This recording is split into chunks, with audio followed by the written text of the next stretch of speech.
they took their tobacco scientists whose job was to make tobacco more addictive, so more people smoked more cigarettes, and they moved them into the food industry Hmm. where they tried to make food as addictive as possible. And Yes. one of the people that worked for, I believe, Philip Morris, but one of the big tobacco giants, they they said after, I think it was in a Chicago Tribune article that I saw, they said that the tobacco companies have been looking to buy the food companies like since about 1980. And he said that the reason they wanted to do this was because they wanted to control all of the pleasure drugs that weren't regulated. So they called these processed food pleasure drugs.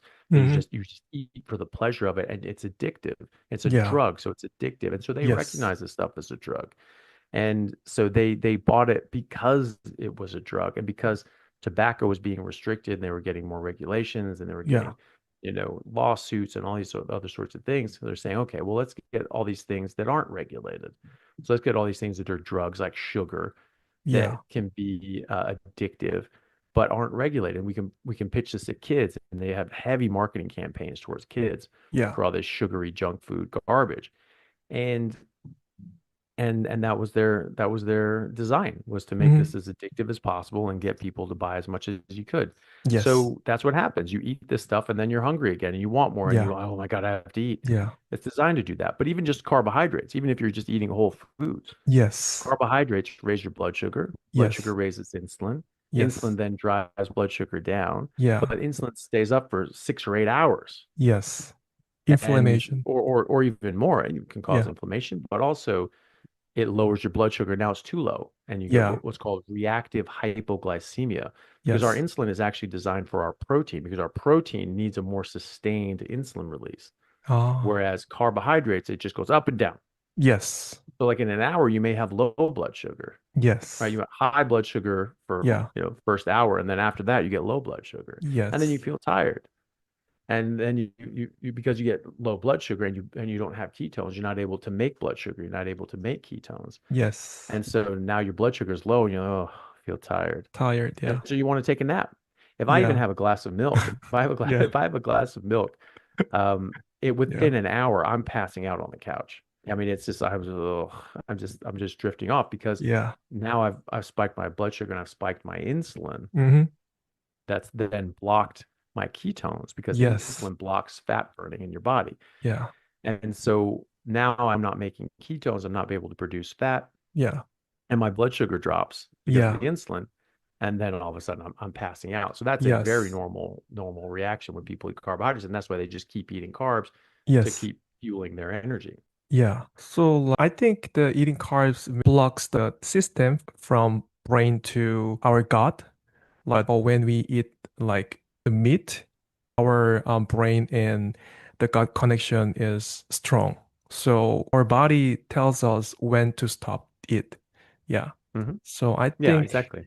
yeah. So I think it's like if we eat carbohydrates, once we eat any carbohydrates, it's really hard to stop. Mm. But we have to use our will needs, right?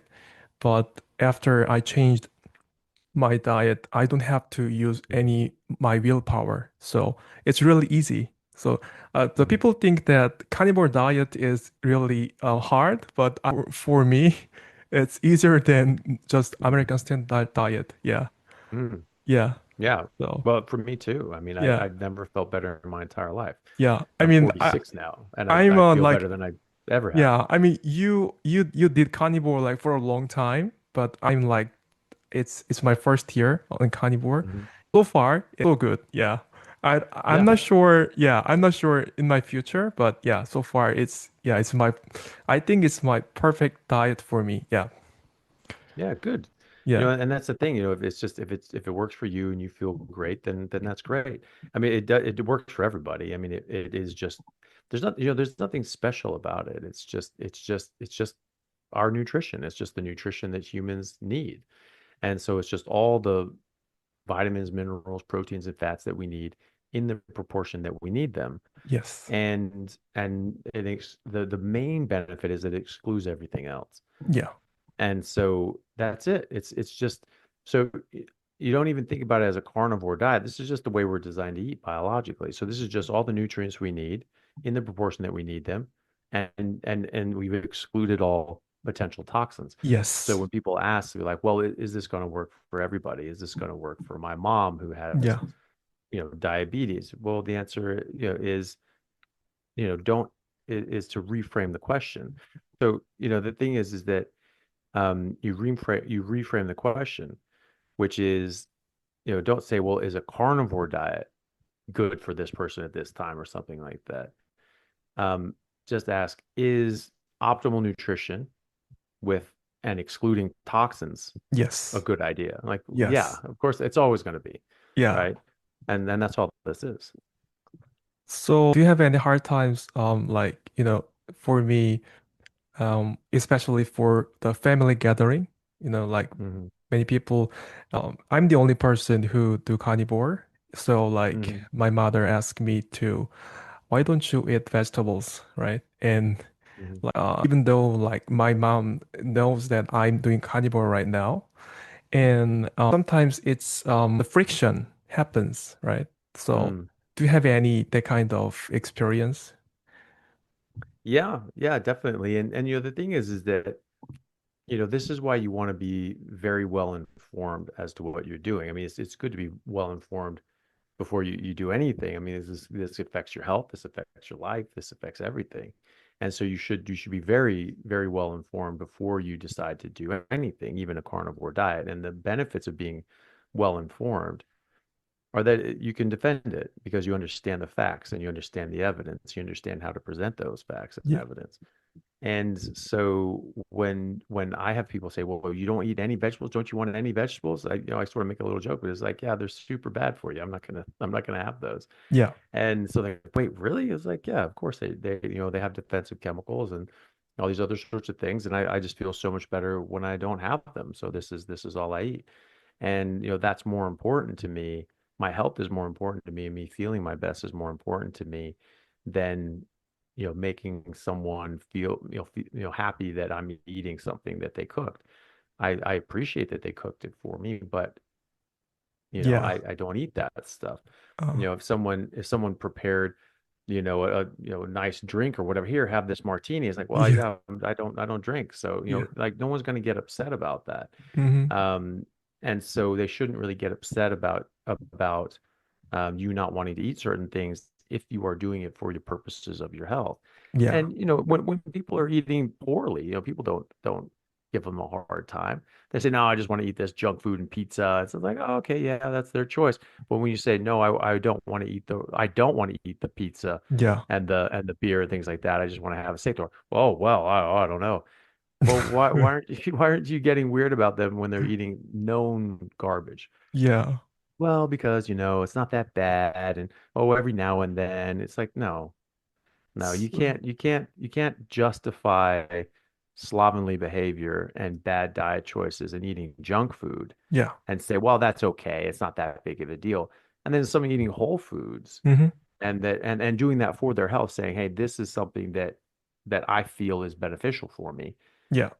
That's just sort of a ridiculous argument. You don't bat an eye when they're doing something that everybody knows is harmful to them. Hmm. And, oh, well, it's just that thing. But when they're doing something that they're trying to improve their health with, and they are improving their health with, and they're saying, hey, I feel better doing this. Now you're going to give them a hard time? That doesn't make any sense. Hmm. And so I think a lot of this comes from the fact that people just don't know when they're trying to protect you and say like, well, no, but vegetables are good. We all know that they're good. It's like, well, actually, we don't. It's actually we know the opposite. We've just been misled for the last Yeah. 40, 50 years. Before the 1800s, it was actually well known and described in the literature that plants were considered toxic and Yes. harmful. And it was in the Victorian era in the early 1800s, or just slightly before that it started becoming more in vogue.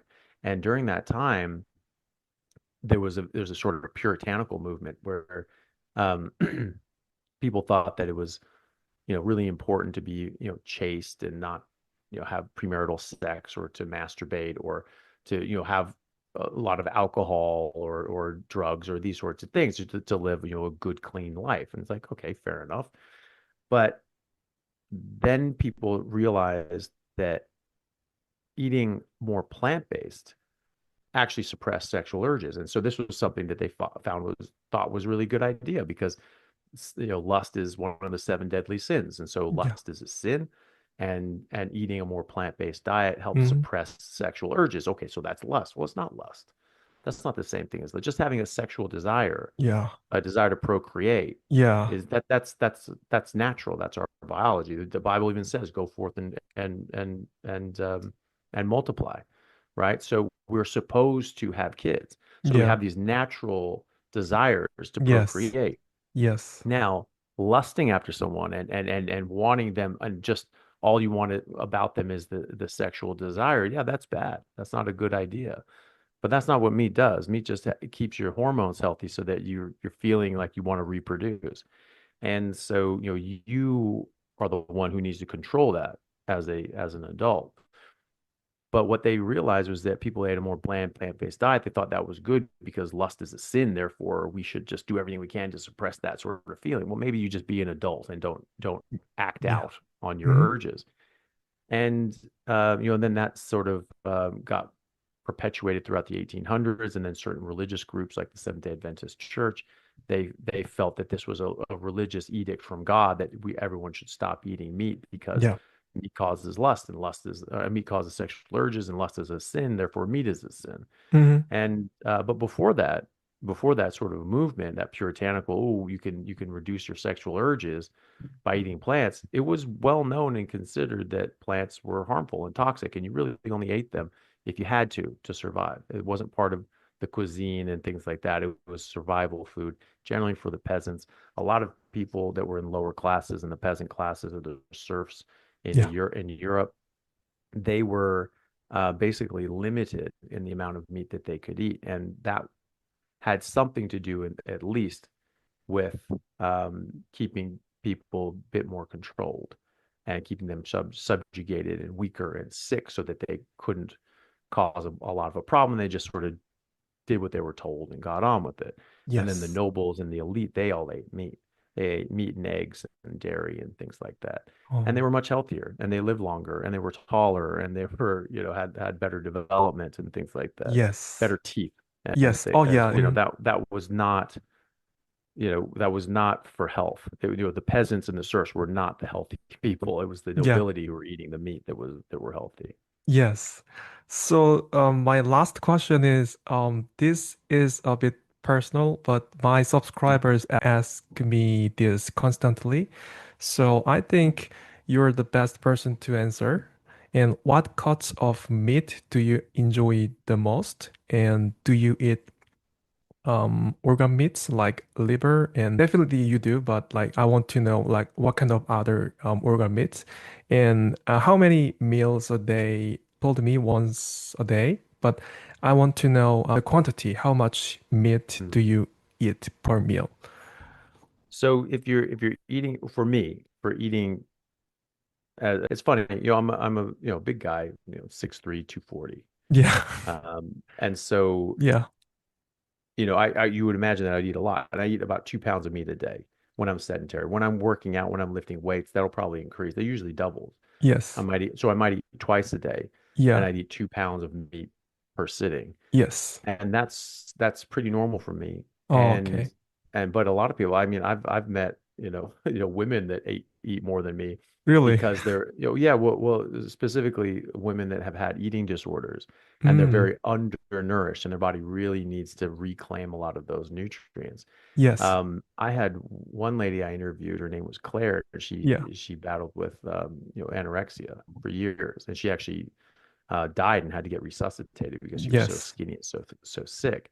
Yes. And she was eating 8,000 calories a day of Mm. like fatty meat, like ribeyes. Ribeye. And I was just like, and I'm not eating that much. Yeah. And so she, but she needed it. Her body really needed it. Yeah. So I'm at a very stable state. And so I'm eating enough just to maintain where I'm at. If I'm working out, if I'm lifting weights, if I'm playing sports, that will increase, and that will generally double. Hmm. And often I'm eating ribeyes just because it tastes good. I like it. It's easy to do. Steaks are a really easy option because Yeah. they're tender. You can just cook them up pretty Yeah. quickly, um, just a couple minutes on each side, depending on how thick it is. I have thicker steaks, so it might be Yes. 5 minutes on each side. But I Yes. have I have a system, and I know how much to eat, and I know how long to cook it for, but it's easy, so I don't have to slow cook. I don't have to do a roast. It doesn't take me hours and things like that. Just cooking steaks, and Yeah. that's it. Or eggs. You have some eggs too. But I really So, like the steaks. I like ribeyes. That's my favorite. That's my yeah. go-to. It has a good amount of fat. Sometimes you need a bit more, Yeah. but that's usually a good amount of fat. Yes. New York strip is a good cut as well, as long as it has enough fat. You may have to add Yes. like grass-fed butter to that, Yeah. or if it's very fatty, then you might be fine. But I also like slow cooked meats. I like Yeah. Yeah. I brisket. saw the I really video. like Yeah. brisket. Like Yeah. you cut the meat and you just frying the meat, and then right after you just put in the slow cooker. Oh, slow cooker. Yeah. Yeah, I Yeah. saw your search in YouTube. Yeah. You can do that, but you can also do it like in a smoker and an oven, and you can slow cook the brisket, and it's very good. It's very Yeah. good.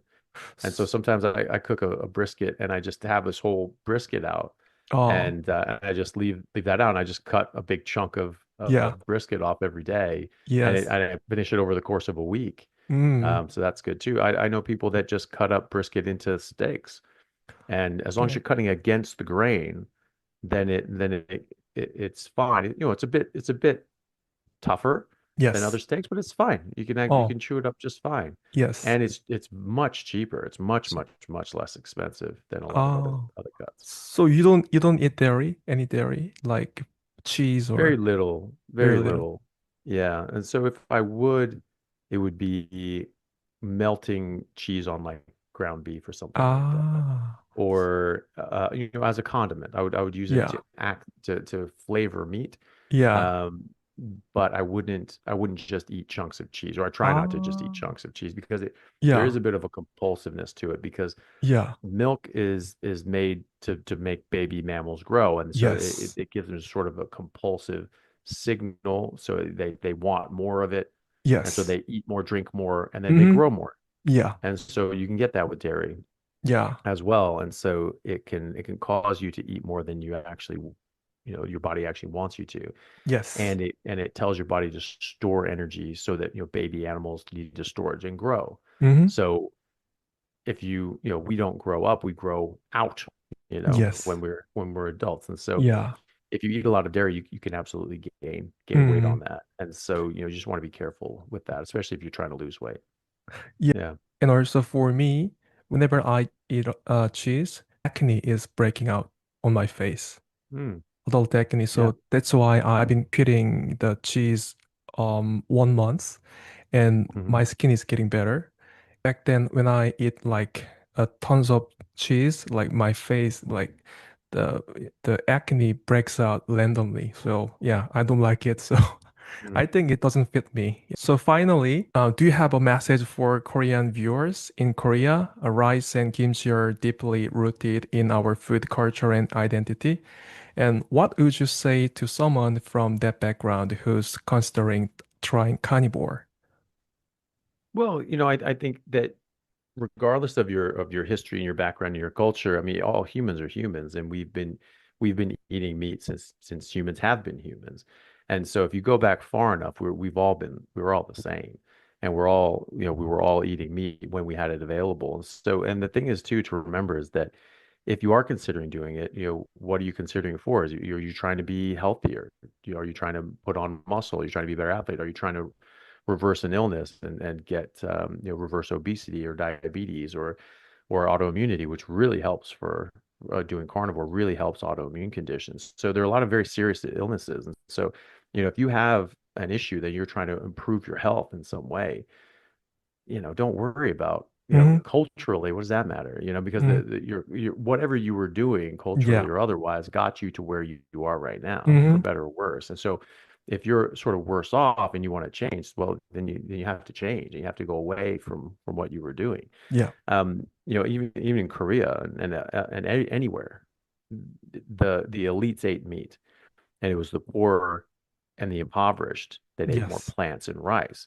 And so that became a staple diet, not because it was the right diet, not Mm-hmm. because it was a healthy diet, was because that was all some people could afford, and they had Yes. and they were just trying to survive. Yes. And so now it's been pushed in the last 50 years that, oh, no, no, no, that's actually the best you can do. That's Mm. really, don't worry about all these kings and queens that, Yeah. were all healthy and happy. It was actually the peasants, though they were the healthiest. No, they weren't. Mm-hmm. No, they weren't. No, yeah. And that's well documented. So they're sort of doing it again now. You're having these elites that are trying to make meat more expensive so that the average person can't afford it, Yeah. and certainly can't afford it for every meal. Yeah. And so, we should think about that. We should think about Yes. why they're trying to limit it, why they're trying to scare us away from eating something that Yeah. we've been eating for forever There's and has yeah. never caused disease. And now we're trying to Yes. say it's causing disease. That doesn't make sense. Yes. How can an Exactly. ancient diet cause a new disease? Yeah. So there's something going on there. Yeah. But Vicious. Yeah. culturally, yeah, culturally, Yeah. the Virtually. elite ate meat in every society, Yeah. and the people that could afford it ate meat. Yeah. And so, I mean, you look at Hong Kong, and Hong Kong, they eat the most meat per capita per Yeah. year. So they eat the most meat. They eat about 3 times the world average. The world Yeah. average is just under 50 kilos of meat per year, Yes. and they eat about 150. Oh, wow. So they eat about 1.5 pounds of meat per person Really? per day. Yeah, per day. Wow, that's a And lot. that's including women and children, right? Wow. So obviously, the adults and the men are probably more Y- than a pound and a half. They're probably up there Yeah. with me having like 2, 3 pounds of meat a day. Yes. So, that, and they have the highest life expectancy on earth. Now look at that at India that has one of the lowest meat consumptions on earth. They're only eating about 8 kilos of meat per person per year, right? Yeah, very I low. I Yeah. I eat more than that in a week, Yeah, right? exactly. Like, They're taking an entire year. yeah, same And me, so, same here. Yeah. yeah, and so they eat far less than the world Yeah. average. And their life expectancy is far less than the world average as well. And they have some of the highest rates of chronic disease in the world, some of the highest rates of heart disease, highest rates of diabetes, highest rates of cancer, highest rates of autoimmune issues. And yet they're almost eating no meat. So how can you say Yeah. that meat is the cause of these diseases when in a Yeah, continent of 1.4 billion people that yeah, hardly any of that, yeah. they're getting the most of these diseases? That doesn't make Yeah. any sense. That's what I want to say. Yeah. Thanks for today's interview. Really appreciate it. Taking your time with me. And I hope you also liked our conversation. Well, thank you very much. Yeah, and thank you very much for having me. It Yeah. was a pleasure.